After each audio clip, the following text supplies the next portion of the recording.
ارطل مجھے وہ سونا دے گا جس کے پیچھے میں بہت وقت سے پڑا ہوں، اور اسے میری جان بخشنی ہوگی۔ پھر میں اسے وہ موت دوں گا جو وہ چاہتا ہے۔ دوسری جانب ترگت اور سپاہی بامسی کے پیچھے جا رہے ہوتے ہیں، لیکن بامسی انہیں چکمہ دے کر ایک جگہ چھپ جاتا ہے۔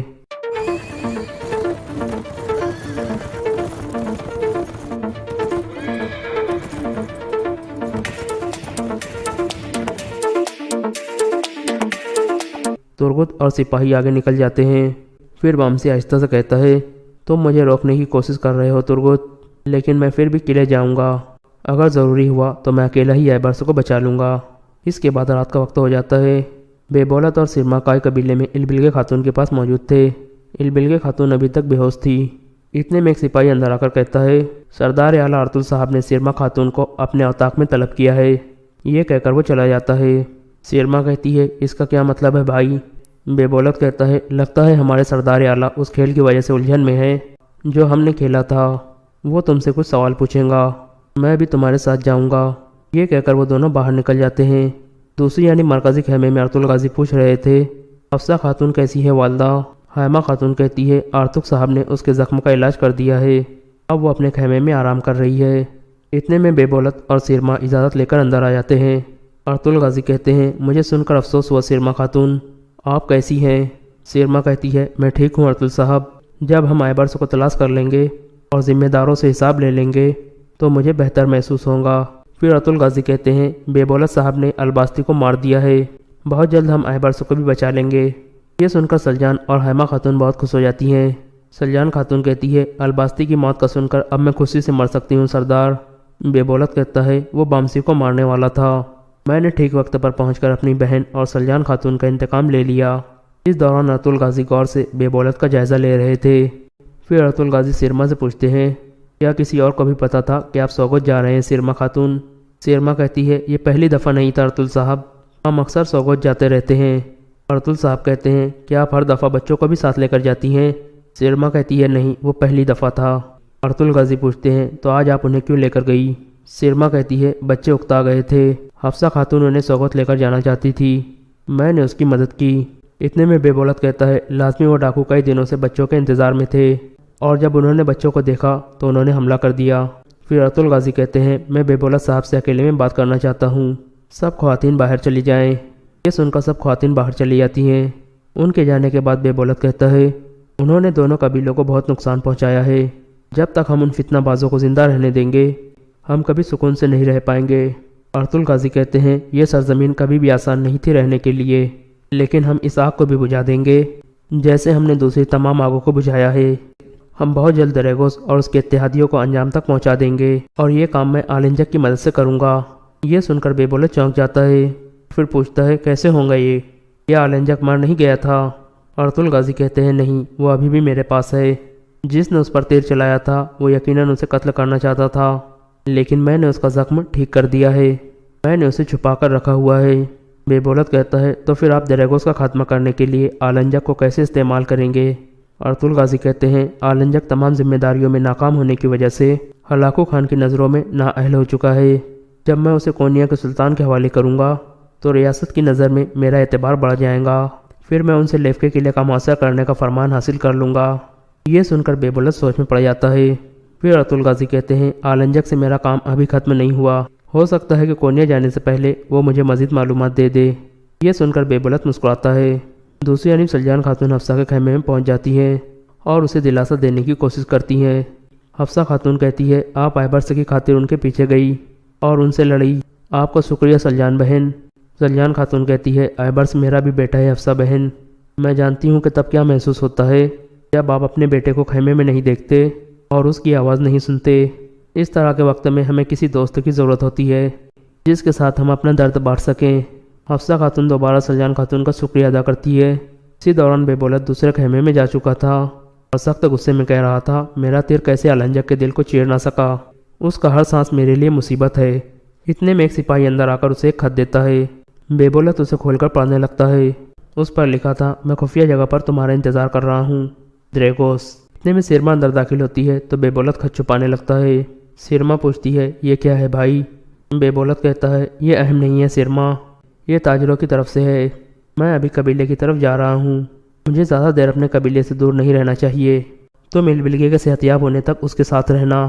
یہ کہہ کر بے بولت باہر نکل جاتا ہے۔ دوسری یعنی مرکزی خیمے میں ارطغرل غازی نے ایک نقشہ سامنے رکھا ہوا تھا۔ اتنے میں دمرل اندر آ کر بتاتا ہے کہ ترگس صاحب نے ایک سپاہی کے ذریعے پیغام بھیجا ہے، وہ ابھی بھی بامسی کو تلاش کر رہے ہیں۔ ارطغرل غازی کہتے ہیں بامسی نے لازمی انہیں جھانسا دیا ہوگا تاکہ وہ اکیلا جا سکے، انہیں لازمی بامسی کو روکنا ہوگا۔ میں نے بے بولت اور دریگوس کو بتا دیا ہے کہ کل میں آلنجک کو کونیا لے کر جا رہا ہوں، الباستی یقیناً کونیا والے راستے میں ہمارے لیے جال بچھائیں گا۔ یہ خبر ترگت تک پہنچا تو عبد الرحمن وہ کچھ سپاہیوں کو بامسی کے پیچھے چھوڑ کر لازمی کونیا والے راستے پر آ جائے اور اچانک الباستی کو دبوچ لے۔ دریگوس اور الباستی آپس میں مل گئے ہیں، ہم اپنی ایک تلوار سے ان کے 2 حصے کر دیں گے، اور یہ ایپیسوڈ یہاں ختم ہو جاتا ہے۔ Story of Sultan Jalal Uddin Muhammad Khwarazm Shah, part 33۔ Baghdad اور دوسرے اسلامی ممالک کے شہروں سے حوصلہ افزا پیغامات نے سلطان جلال الدین اور اس کے سپاہیوں میں ایک نئی روح پھونک دی۔ سلطان نے آذربائیجان پر یلغار کی اور بہت سے علاقے ان حکمرانوں سے چھین لیے جنہیں سلطان سے غداری کے صلے میں تاتاریوں نے حکومت عطا کی تھی۔ پھر اس نے گرجستان اور تفلیس کا رخ کیا۔ تفلیس میں اس کی فتوحات کی رفتار حیرت انگیز تھی، لیکن اچانک اسے کرامان سے حاجب براق حاجب کے باغی ہو جانے کی اطلاع ملی۔ سلطان نے اپنے ساتھ 3000 سوار لے کر یلغار کرتا ہوا 17 دن میں تفلیس سے کرامان پہنچا۔ براق حاجب نے معذرت کی اور اپنے وعدوں پر قائم رہنے کا یقین دلایا۔ سلطان واپسی پر چند روز اصفہان ٹھہرا۔ یہاں اسے خلیفہ ظاہر کی وفات اور خلیفہ منتصر کی جانشینی کی خبر ملی، اور اس کے ساتھیوں سے یہ خبر ملی کہ تفلیس میں تاتاریوں کے ہاتھوں بکے ہوئے سرداروں نے پھر بغاوت کر دی ہے اور وہ عیسائیوں کی مدد سے آذربائیجان کے شہروں پر حملہ کر رہے ہیں۔ سلطان یہ سن کر یلغار کرتا ہوا آذربائیجان پہنچا اور چند ہفتوں میں باغیوں کی سرگوبی کرنے کے بعد تبریز لوٹ آیا۔ تبریز پہنچ کر سلطان کو معلوم ہوا کہ تاتاریوں کی ٹڈی ڈل افواج رے کی طرف پیش قدمی کر رہی ہے۔ سلطان کے پاس فوجی قوت زیادہ نہ تھی، لیکن آئے دن اسے ایک خبر موصول ہو رہی تھی کہ طاہر کی کوششوں سے دور دراز کے اسلامی ممالک سے رضاکاروں کے دستے بغداد میں جمع ہو رہے ہیں۔ بعض رضاکار براہ راست تبریز کا رخ کر رہے تھے۔ تاتاریوں کے رے پہنچ جانے کے بعد سلطان کو جاسوسوں نے اطلاع دی کہ تاتاری موصل کی طرف پیش قدمی کر کے بغداد اور دوسرے اسلامی ممالک سے اس کی رسد و کمک کے راستے منقطع کرنا چاہتے ہیں۔ سلطان نے یہ خدشہ بھی محسوس کیا کہ اگر تاتاری رے سے ہمدان پہنچ گئے تو ممکن ہے کہ وہ کردستان اور موصل میں ایک طویل دفاعی مورچہ بنانے کی بجائے سیدھے بغداد پر حملہ کر دیں گے، اور عالم اسلام کا یہ آخری مورچہ بھی نابود ہو جائے گا۔ چنانچہ سلطان نے تاتاریوں کی تمام توجہ اپنی طرف مبذول رکھنے کے لیے اصفہان کا رخ کیا اور چند دن کی تیاری کے بعد وہاں سے رائے کی طرف کوچ کر دیا۔